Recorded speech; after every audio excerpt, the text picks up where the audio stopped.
Welcome to Cannes. We'll have those other stories later in the programme, but we begin as France prepares to greet heads of state and government of the European Union for their summit meeting here on the Côte d'Azur. Of course, the turmoil surrounding John Major's future as Prime Minister has propelled all the divisive issues concerning Britain's position in Europe to centre stage here.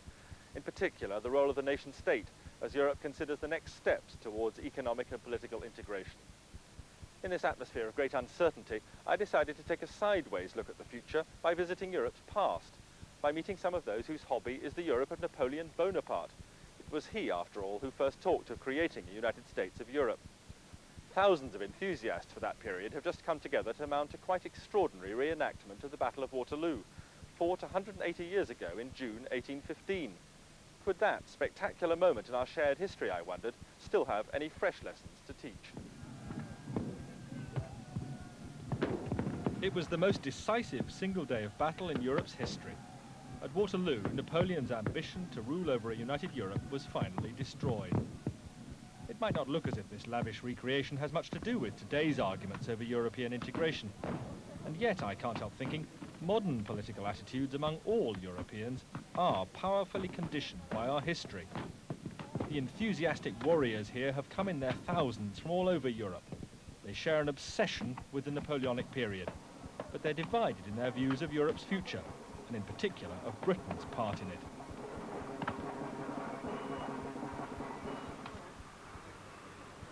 On the eve of the battle, camps are going up all around the modern Belgian town of Waterloo, as the people whose obsessive interest is the Napoleonic era.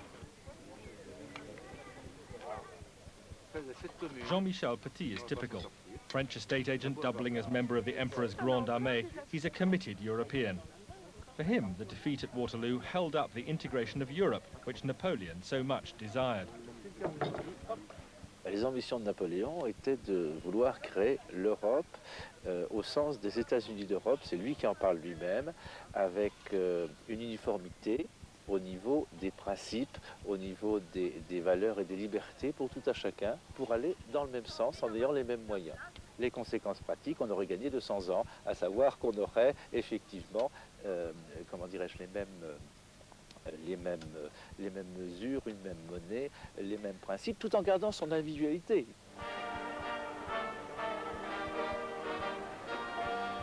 On the British side, I find them parading the past in style. The embassy in Brussels is having a ball. The Duchess of Richmond's ball, where the Duke of Wellington was first told of Napoleon's approach. Timothy Pickles will take Wellington's part on the battlefield, as representative of a stubborn island race who believed in a Europe of nation-states. He's convinced Maastricht, European integration, a single currency, all are betrayals of everything Wellington fought for. I think he would have been completely stunned by it. I don't think it fell within his line of comprehension or indeed any other person of that time. After all, he had just fought a battle to prevent Europe being brought together under the dictatorship of Napoleon. I think that he would be appalled at the idea of a single currency, or that Europe could be made into some sort of homogeneous yogurt. It will taste of nothing. Dawn, the morning of the battle, and Wellington arrives hot foot from the ball to lead the Allied troops. But the Eurosceptic Duke has Euro-federalists in his ranks. In 1815, Germans fought side by side with the British. It was history since which made us enemies. Klaus Westphalen, still pained by memories of the last war just 50 years ago, is delighted at the international friendships in the camp. We feel united Europe. If you see us, here are a lot of nations, and we speak with another. What has been 50 years before, very difficult. It's the fact that you're remembering war, not fighting it. Yes, I think it is very important that we live together. As the rival armies finally arrive at the battlefield, I'm rapidly warming to the commitment of these enthusiasts, who certainly live in the present quite as much as the past. And I'm putting aside a personal prejudice too, that people who like playing soldiers must be narrow nationalists. Here, for example, is an Englishman happier fighting in Napoleon's army. Clive, where have you come from for this battle? From Enfield in North London. All the way from Enfield to fight with the French? To fight with the French, yes. It's more interesting to fight with the French than with the British. But they lost. They lost, well, they lost Waterloo, but some might say the war's still going on, perhaps. But, In what sense? well, in the context of sort of European unity, etc.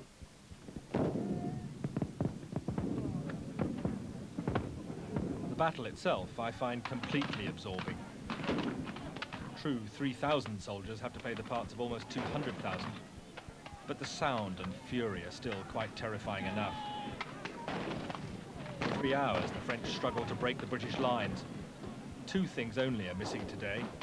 First, the figure of Bonaparte himself. The man who plays him has fallen ill. Second, the true horror of that day, the dreadful carnage. What do you feel when the battle is raging around you? You have a lot of emotions. You imagine it could be reality. And in yourself, you feel back to 180 years. And I think the main thinking is it should not be again. That is it. But it won't be again, will it? Not in Europe? You see, in Yugoslavia, we have it. We have to learn to speak with another. They didn't speak with another. Slowly, the tide of this battle turns. But for Wellington, it was always the damnedest close-run thing. Hard pounding this. We shall see who can pound the hardest. Wellington was rescued, of course. The arrival of the Prussians swung the battle decisively, and the Europe of nation-states was saved from Napoleon's dictatorship. The battle cannot help settle today's European debate, but the integrationists are convinced pooling national sovereignty in Europe has made war between member states impossible, while the skeptics believe a strong, independent nation-state is still a cause worth fighting for. This is just commemorating history, and everybody is friends. And I think we all will remain friends. But I think that there are some politicians that have some strange idea that there exists a creature called a European. No, Europe is made up of different nations, and I think always will be. And if the politicians don't know it, the people certainly do. Brigade! Shoulder! Arm! It's just this passion which is now exploding with new force in the European debate. Stand easy! I think the fact that the Tory party are divided is also... It's ridiculous. Well, it also reflects the nature of the country, that they are only representative of people in the country, and people in the country are divided over Europe. If the momentum of European integration has slowed, it still seems to be towards closer union. In the post-battle parade, the French do look suitably dejected, but in truth, far more people chose to fight with them today, believing Britain's modern place is firmly in the Union. L'Europe que l'on est en train de créer maintenant, elle ne peut se faire qu'avec l'Angleterre. C'est dans le même esprit. C'est ce pourquoi nous retrouvons, nous, aujourd'hui, commémoration de Waterloo. On célèbre effectivement nos racines d'il y a 200 ans, mais c'est dans une perspective d'avenir, parce que se retrouvant avec les Anglais, les Allemands, les Belges, les Hollandais, on se retrouve dans la même situation, comment dirais-je, en partageant la même passion, et puis on vit l'Europe ensemble. Ça, c'est une expérience extraordinaire. At Waterloo, I've witnessed history shamelessly borrowed by both sides in the ideological war. But it's after nightfall when the really big propaganda guns open up.